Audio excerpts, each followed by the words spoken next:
It's the only one railroad roller lift bridge.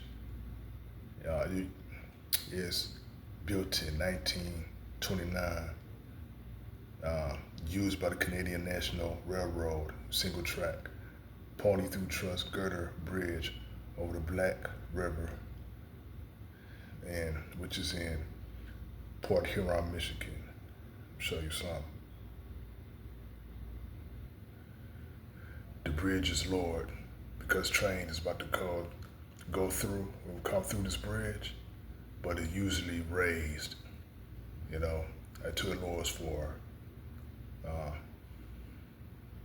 you know, trains and everything.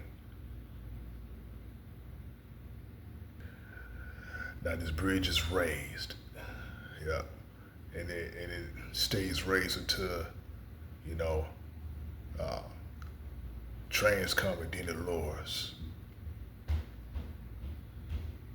See, look at the opposite direction, opposite view of this bridge. Yep.